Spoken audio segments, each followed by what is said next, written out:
Time था 6 जनवरी 2007 का और जगह थी नॉक्सविल यूएसए। जब क्रिस्टोफर नाम का एक लड़का अपनी गर्लफ्रेंड के घर पर जा पहुंचता है, उसे अपने साथ पिक करता है और रात के डिनर के लिए वो लोग एक अच्छे से होटल में चले जाते हैं। सैनन के माता पिता को इस बारे में पहले से ही काफी अच्छे से पता था कि उनकी बेटी इस टाइम एक लड़के के साथ डेट कर रही है। ये दोनों एक दूसरे से काफी ज्यादा प्यार करते हैं और आगे चलकर एक दूसरे से शादी करना चाहते हैं और इनके माता पिता को भी इस चीज से कोई दिक्कत नहीं थी कि इनकी बेटी क्रिस्टोफर से प्यार करती है और आगे चलकर वो इसी के साथ अपनी जिंदगी बिताना चाहती है। तो ये दोनों ही स्वीट कपल इस टाइम एक अच्छे से होटल में बैठकर डिनर कर रहे थे। काफी देर से ये लोग एक दूसरे के साथ अपना अच्छा टाइम बिता रहे थे कि इसी टाइम सैनन का फोन बजने लगता है और जब उसने फोन उठाया तो उसकी दोस्त इसी बारे में उसे बता रही थी कि आज रात को तो वो लोग बाहर पार्टी के लिए जाने वाले थे। दूसरी तरफ क्रिस्टोफर भी उनके साथ जाने वाला था। तो तुम लोग अभी तक तैयार हुए हो या नहीं? तो सैनन अभी तक तो इस बात को भूले हुए थी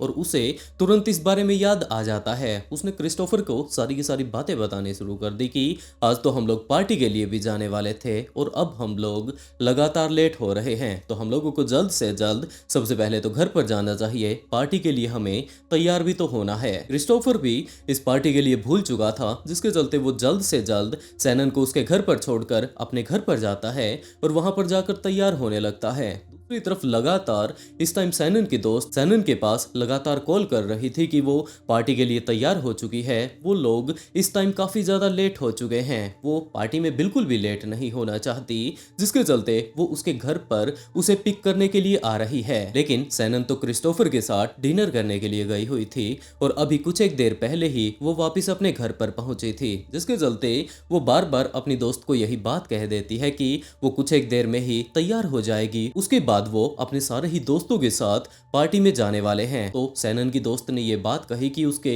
लगभग सारे के सारे दोस्त इस टाइम होटल में पहुंच चुके हैं। वो लेट बिल्कुल भी नहीं होना चाहती। तो अब सैनन समझ चुकी थी कि वो इस टाइम काफी ज्यादा लेट हो चुकी है और उसने अपनी दोस्त को ये बात कही कि वो चिंता बिल्कुल भी ना करे, क्रिस्टोफर भी अभी तैयार नहीं हुआ है। तो जैसे ही क्रिस्टोफर तैयार होगा तो ये दोनों के दोनों वहां पर पार्टी में पहुंच जाएंगे। वो इसकी चिंता ना करे, तब तक वो पार्टी में वहां पर जा सकती है। सैनन की दोस्त को जैसे ये बात पता चलती है तो वो भी उसी होटल में चली जाती है। लेकिन इन सारी की सारी बातों को लगभग अब आधा पौना घंटा बीत चुका था। रात के लगभग 7 से 8 बजे का टाइम हो चुका था और उसके बाद सैनन की दोस्त ने दोबारा से सैनन के पास कॉल करना शुरू कर दिया, क्योंकि अभी तक वो वहां पर पार्टी अटेंड करने के लिए नहीं गई थी। धीरे धीरे कर वो उसकी चिंता करने लगती है, क्योंकि लगातार पिछले काफी देर से जब वो उसके पास कॉल कर रही थी तो सैनन कम से कम उसकी बातों का रिप्लाई तो कर ही रही थी। लेकिन अब जितने भी पिछले इसने कॉल किए थे, सैनन तो फोन उठा ही नहीं रही थी। उसे पहले तो ये बात लगी कि जरूर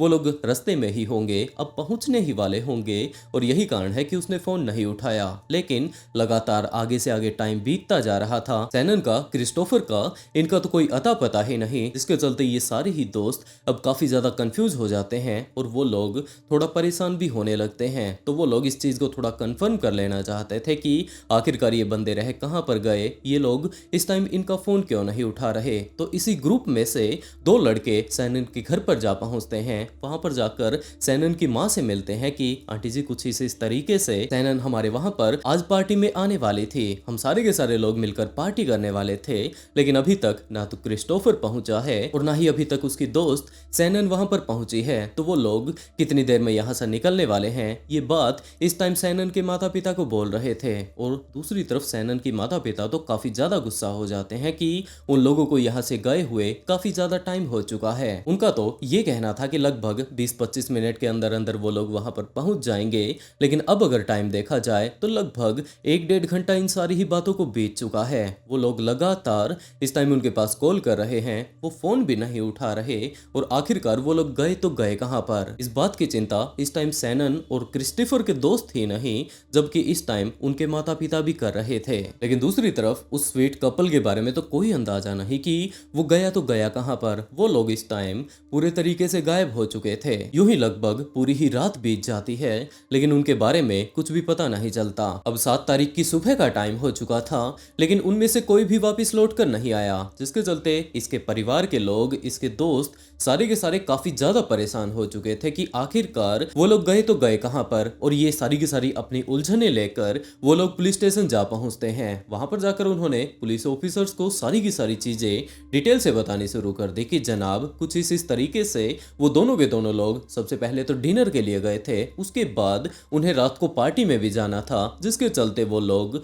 रात को निकल तो पड़ते हैं लेकिन उसके बाद कुछ भी अंदाजा है नहीं कि वो लोग गए तो गए कहां पर। हम लोग अगले काफी देर तक उनके पास कॉल करने की कोशिश करते हैं लेकिन कॉल करने का कोई भी फायदा नहीं रहा क्योंकि उन लोगों ने उनका एक भी फोन नहीं उठाया। और जैसे ही पुलिस को ये बात पता चलती है कि ये सारा का सारा मामला कल शाम का ही है तो उन्होंने रिपोर्ट लिखने से मना कर दिया क्योंकि उनका ये कहना था कि यहाँ पर कोई बच्चे गायब नहीं हुए, जबकि वो तो दोनों के दोनों अडल्ट थे और किसी भी अडल्ट की हम लोग मिसिंग कंप्लेंट तब तक नहीं लिख सकते जब तक कि उस घटना को 24 घंटे ना बीत जाएं। तो अब ये सारे के सारे लोग खुद ही मिलकर जाकर उन्हें ढूंढने की कोशिश करते हैं क्योंकि इनका ये कहना था कि भले ही पुलिस वाले उन्हें ना ढूंढे, इनके परिवार के लोग, इनके दोस्त इस बारे में काफी अच्छे से जानते हैं कि वो दोनों के दोनों कभी भी अपने दोस्तों को, अपने परिवार को बिना बताए कहीं पर भी नहीं जाया करते थे। और इस टाइम अगर वो लोग गायब हो चुके हैं तो जरूर उनके ऊपर कुछ ना कुछ परेशानी आई हुई होगी। और इसी टाइम सैनन की माँ सीधा का सीधा उस कंपनी में जा पहुंचती है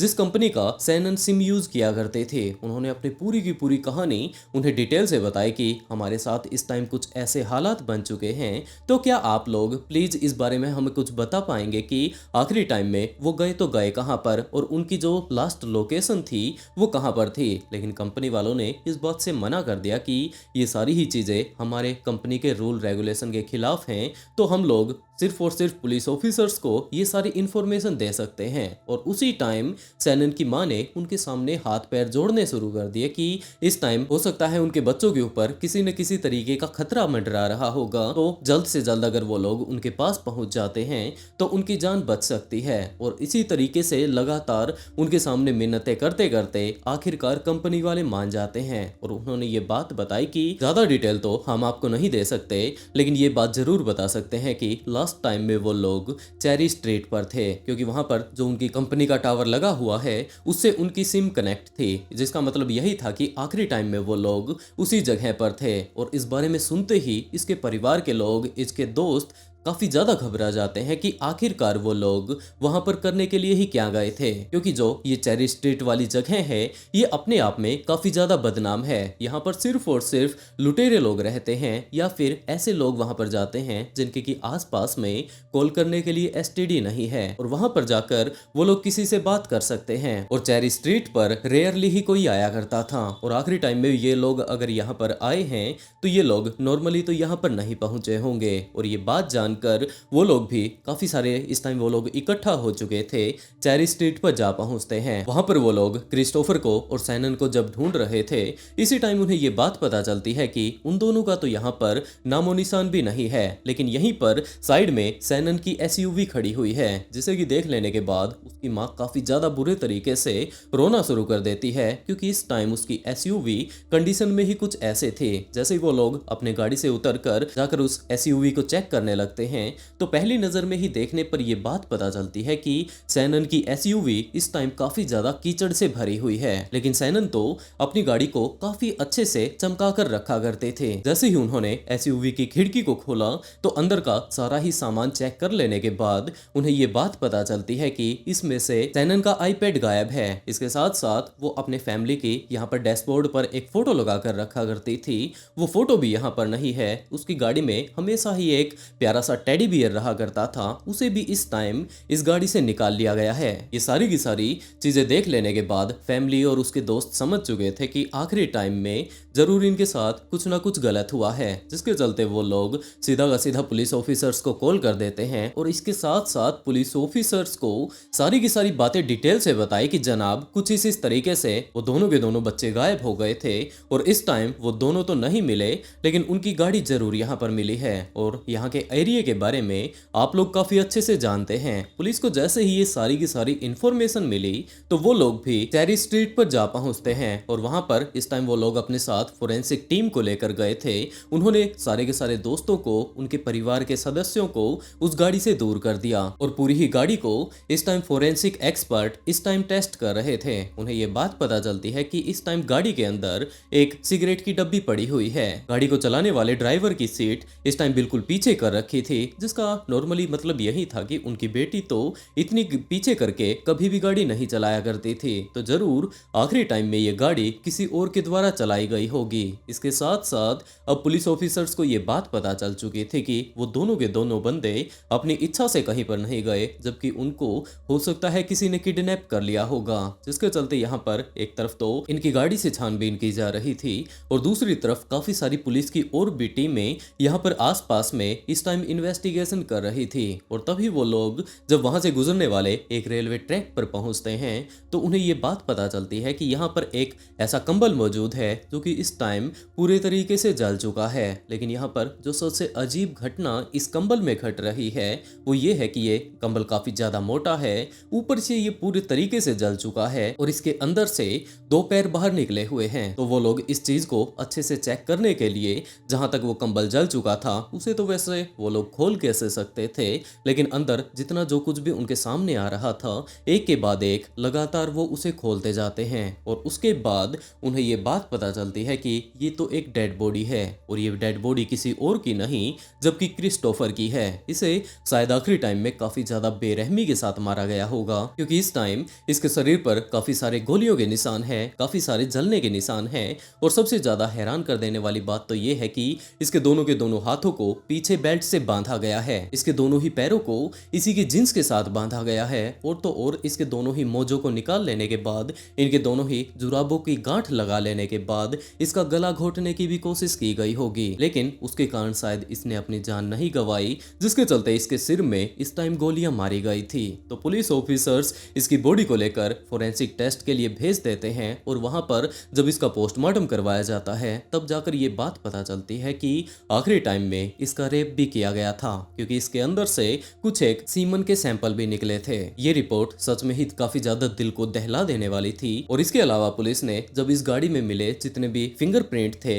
उन्हें अपने डाटाबेस से मैच किया तो उन्हें ये बात पता चलती है कि उस टाइम क्रिस्टोफर और सैनन के अलावा यहाँ पर 5 लोग और भी मौजूद थे। उन सभी की इस टाइम डिटेल सामने आ चुकी थी और उनमें मेन बंदा था डेविडसन। और जब पुलिस ने उसके पते ठिकाने के बारे में पता लगाना शुरू किया तब ये बात पता चलती है कि वो यहीं पर चेरी स्ट्रीट पर 2316 हाउस नंबर में रहता है और ये गाड़ी उस टाइम उस घर के बिल्कुल पास में ही खड़ी हुई थी। वो घर इस गाड़ी से थोड़ा सा आगे था तो पुलिस ऑफिसर सीधे के सीधे उस घर में भी जाकर इन्वेस्टिगेशन करनी शुरू कर देते हैं और वहां पर भी पुलिस को काफी सारी ऐसी चीजें मिलती हैं जिन्हें कि पहली नजर में देख लेने के बाद पुलिस ऑफिसर्स का भी कलेजा दहल जाता है कि आखिरकार यहाँ पर हो क्या रहा था, क्योंकि पुलिस वाले जैसे ही उस घर के अंदर घुसते हैं तो पूरे के पूरे घर में कोई भी सामान अच्छे से नहीं रखा हुआ था। काफी सारी ऐसी चीजें मौजूद थी जो कि उस टाइम वहां पर बिखरी हुई थी, लेकिन धीरे धीरे कर पुलिस ने जब अपनी इन्वेस्टिगेशन अपनी आगे बढ़ाई तब उन्हें ये बात पता चलती है कि यहाँ पर साइड में एक डस्टबिन रखा हुआ है। पुलिस ने जाकर उस डस्टबिन का ढक्कन खोला और उसके अंदर एक इंसान को काफी ज्यादा जबरदस्ती उसके अंदर ठूसा गया था। पुलिस ऑफिसर्स ने जैसे तैसे कर मशक्कत करके उस व्यक्ति को बाहर निकाला तब पुलिस के सामने आता है कि ये कोई और नहीं जबकि ये तो सैनन है। इस टाइम उसके मुंह को पूरे तरीके से एक थैली से कवर कर रखा था और आखिरी टाइम में ये बात कही जा सकती है कि दम घुटने के कारण उसकी काफी ज्यादा भयंकर मृत्यु हो जाती है और उसकी उस कंडीशन को मैं पूरे तरीके से आप लोगों के सामने डिफाइन भी नहीं कर सकता, क्योंकि जब आखिरी टाइम में उसे निकाला गया उसकी थैली को हटाया तब उसकी आंख पूरे तरीके से खुल चुकी थी और ये बात हम लोग कह सकते हैं कि उनके बाहर आने में उस टाइम कोई भी कमी नहीं थी। पुलिस को इस टाइम तक सारी की सारी बातें पता चल चुकी थी कि ये पूरा कांड किसने किया है। पुलिस ने जाकर जिन लोगों ने ये कांड रचा था उन 5 ही लोगों को ढूंढना शुरू कर दिया, जिनमें डेविडसन, एरिक बाइट, बेनेसा, डैनियल गोब्लिन्स और जॉर्ज थॉमस शामिल थे। पुलिस ने 11 तारीख को इन 5 ही लोगों को गिरफ्तार कर लिया और उन्हें ले जाकर जब पूछताछ की जाती है तब जाकर ये पूरी की पूरी कहानी सामने आती है कि आखिरी टाइम में वहां पर हुआ हुआ क्या था? दरअसल ये पूरा ही मामला 6 जनवरी 2007 का ही है, जब रात के टाइम क्रिस्टोफर और सैनन उस पार्टी में जाने की तैयारी कर रहे थे। जैसे ही क्रिस्टोफर सैनन को लेने के लिए उसके घर पर पहुंचता है, तो जैसे ही वो नीचे पार्किंग पर उसका वेट कर रहा था, जैसे ही सैनन उसके पास आती है, तो वो दोनों एक दूसरे को देखकर काफी ज्यादा खुश हो जाते हैं कि वो लोग नाइट आउट करने के लिए जा रहे हैं। और जब वो लोग वहां से बस निकलने ही वाले थे, उसी टाइम वहां पर एक गैंग आ पहुंचती है और इस 5 लोगों की टीम ने जाकर उन्हें पूरे तरीके से अपने काबू में कर लिया। वो लोग सिर्फ और सिर्फ इनकी गाड़ी चोरी करना चाहते थे, लेकिन उसी टाइम सामने की तरफ से एक दूसरी गाड़ी आ जाती है और वो लोग काफी ज्यादा पैनिक हो जाते हैं कि अगर सामने वाले बंदे ने हमें यहाँ पर देख लिया तो वो पुलिस को बुला लेगा और उसके बाद आखिरकार इन्हें दोबारा से जेल जाना पड़ेगा, क्योंकि इन लोगों की यहाँ पर इसी तरीके से गाड़ी चोरी करने की एक काफी ज्यादा लंबी हिस्ट्री बन चुकी थी और इन लोगों का जेल में आना जाना यूं ही लगा रहा करता था। काफी सारे लोग इस गैंग के ऐसे मौजूद थे जो कि इस टाइम पैरोल पर बाहर आए हुए थे। इनके पास पैसे नहीं थे और बदकिस्मती के चलते क्रिस्टोफर और सैनन उनके सामने आते हैं और वो लोग जल्दी से जल्दी अपने आप को बचाने के लिए सैनन की एसयूवी में बैठ जाते हैं और उसके बाद उन्हें वो गाड़ी तो चुरानी ही थी, वो लोग उस गाड़ी को लेकर अपने आप को बचाने के लिए चेरी स्ट्रीट पर जा पहुंचते हैं, क्योंकि और जगह पर अगर वो लोग जाते तो वहां पर काफी सारे पुलिस ऑफिसर्स गश्त लगाते रहा करते थे, लेकिन ये जगह काफी ज्यादा बदनाम थी, जिसके चलते ज्यादातर लोग यहाँ से आया जाया ही नहीं करते थे। जैसे ही ये लोग यहाँ पर पहुंचते हैं तो यहाँ पर डेविडसन का तो घर था ही, वो लोग इन दोनों को ही घर के अंदर लेकर जाते हैं और वहां पर ले जाने के बाद शायद आप लोग विश्वास ना करें, बेचारे क्रिस्टोफर का उन्होंने रेप करना शुरू कर दिया। सैनन ये सारी की सारी चीजें अपने आंखों के सामने देख रही थी, उसे कुछ भी समझ नहीं आ रहा था कि वो करे तो क्या करे और बेचारी अकेली करती भी तो क्या, क्योंकि यहाँ पर 4 लड़कों ने, एक लड़की ने, पूरा का पूरा एक गैंग उनका बन चुका था। उन्होंने पूरे तरीके से इन्हें अपने कब्जे में ले रखा था और वो लोग ऐसी जगह पर इस टाइम मौजूद थे जो कि इस शहर की सबसे ज्यादा बदनाम जगह थी। यहाँ पर कोई उनकी मदद के लिए भी नहीं आने वाला था। वो लोग अगले काफी देर तक यूं ही क्रिस्टोफर का शोषण करते रहते हैं और उसके बाद डेविडसन थॉमस को अपने साथ लेता है और इसके साथ साथ उन्होंने क्रिस्टोफर को अपने साथ लिया और ये बात कही कि हम लोग अभी कुछ एक देर में आ जाते हैं। वो लोग रेलवे ट्रैक की तरफ जा पहुंचते हैं और उन लोगों ने इस बारे में पहले से ही प्लान बना लिया था कि ये बंदा वापस से पुलिस में जाएगा और उसके बाद इनकी कंप्लेंट करने वाला है, तो हम लोग इसे जिंदा ही नहीं छोड़ेंगे और उसके बाद कोई अंदाजा ही नहीं लगा पाएगा कि इसके साथ हुआ क्या था। जिसके चलते उन्होंने सिर्फ और सिर्फ ये बात सोचे थे कि रेलवे ट्रैक पर जाकर हम लोग इसे रेल के सामने फेंक देंगे और वहां पर वो अपनी जान गंवा देगा। किसी को कोई अंदाजा नहीं कि इसके साथ हुआ तो हुआ क्या। लेकिन जैसे ही वो लोग वहां पर पहुंचते हैं तो उसी टाइम डेविडसन ने थॉमस से ये बात कही कि तुम इसे गोली मार दो। थॉमस भी उस टाइम ज्यादा कुछ नहीं सोचता है और उसने सीधा का सीधा उसकी गर्दन में गोली मार दी, लेकिन अभी भी उसे शक था कि हो सकता है ये बच जाए, जिसके चलते उसने उसकी कमर के बिल्कुल बीचों बीच एक गोली और मार दी। लेकिन वो बिल्कुल कंफर्म हो जाना चाहता था, जिसके चलते उसने उसके सिर में भी काफी सारी गोलियां मारी। अब वो लोग वहां पर खड़े होकर ये बात सोच रहे थे कि ये बंदा अपनी जान तो गंवा चुका है, ट्रेन अगर टाइम से आ जाती तो हो सकता है वो लोग उसे ट्रेन के सामने ही फेंक देते, लेकिन अब ये सारा का सारा कांड इन्होंने खुद ही अंजाम दिया है तो इन्हें ये सबूत भी तो मिटाने थे। जिसके चलते वो लोग अपनी गाड़ी से एक कंबल निकालते हैं और उसे पूरे तरीके से उस कंबल में लपेट देते हैं। इसके साथ साथ उन्होंने पहले से पेट्रोल का भी प्रबंध कर लिया था, उसके ऊपर उन्होंने काफी सारा पेट्रोल डाल दिया और उसके बाद उसे आग लगा दी। और यही कारण था कि बाद में पुलिस ऑफिसर्स को जब क्रिस्टोफर की बॉडी मिली थी तो वो पूरे तरीके से एक कंबल में इस टाइम लिपटी हुई थी। वो आग इतनी ज्यादा थी कि वो अंदर ही अंदर पूरे तरीके से पक जाता है और उसके अंदर जो उसका शोषण किया गया था, लास्ट टाइम में उसका रेप किया गया था, उसके सारे के सारे उसके अंदर ही डीएनए पूरे तरीके से नष्ट हो जाते हैं। और यही कारण था कि पुलिस ऑफिसर्स इस बात का अंदाजा भी नहीं लगा पाते कि ये सब कांड इसके साथ किसने किए थे। लेकिन अभी सैनन की तो पूरी ही कहानी बाकी थी, जिसके चलते वो लोग इसको तो पूरे तरीके से ठिकाने लगा ही चुके थे। वापिस से अपने घर पर पहुंचते हैं। दूसरी तरफ उसके 2 बंदे कुछ एक सामान लेने के लिए मार्केट गए हुए थे। पीछे से सिर्फ और सिर्फ वेनेसा सैनन के पास बैठी हुई थी। वेनेसा का बाद में ये बताना था कि उसने उसके सामने काफी सारी मिन्नतें की थी, बार बार वो उससे रिक्वेस्ट कर रही चाहती थी कि वो किसी को जाकर कुछ भी नहीं बताएगी, उसके बॉयफ्रेंड को और उसको यहाँ से आराम से जाने दिया जाए। लेकिन वेनेसा का दिल बिल्कुल भी नहीं पिघला और जैसा कि उस लड़की के सामने उसके बॉयफ्रेंड का जब रेप किया जा रहा था, जब वो लड़की काफी ज्यादा चिल्ला रही थी, वेनेसा को तब भी कोई खास फर्क नहीं पड़ रहा था। अगर वेनेसा चाहती तो कम से कम वो एक लड़की के ऊपर तो थोड़ी सी रियायत कर ही सकती थी, वो उसे वहां से भगा सकती थी, लेकिन उसने ऐसा कुछ भी नहीं किया। और कुछ ही देर बाद वो चारों के चारों लोग वापस उसी घर पर जा पहुंचते हैं और वहां पर जाने के बाद असली उनकी दरिंदगी शुरू होती है। एक के बाद एक करके उन चारों ही लोगों ने काफी ज्यादा बेरहमी के साथ सैनन का भी बलात्कार करना शुरू कर दिया। इस टाइम वेनेसा बिल्कुल सामने ही बैठी हुई थी, वो एग्जैक्टली ये सारी ही चीजें देख सकती थी कि उसके सामने एक लड़की का किस तरीके से शोषण किया जा रहा है, लेकिन उसे इन सारी ही चीजों से कोई फर्क नहीं पड़ रहा था, जबकि वो तो वहां पर बैठकर आराम से अपनी एक डायरी लिख रही थी, जो कि बाद में डायरी पुलिस ऑफिसर्स के भी हाथ लग जाती है। पुलिस ऑफिसर्स ने बाद में ये चीज देखी कि वेनेसा उस टाइम डायरी में ये लिख रही थी कि ये रात उसके लिए जिंदगी की सबसे अजीब रात है। आज वो एक ऐसे व्यक्ति से मिले जो कि सच में ही काफी ज्यादा अजीबोगरीब है, वो सन की है, नशेड़ी है और ये रात काफी ज्यादा भयानक थी। आज तक उसने सिर्फ और सिर्फ इमेजिन किया था कि वो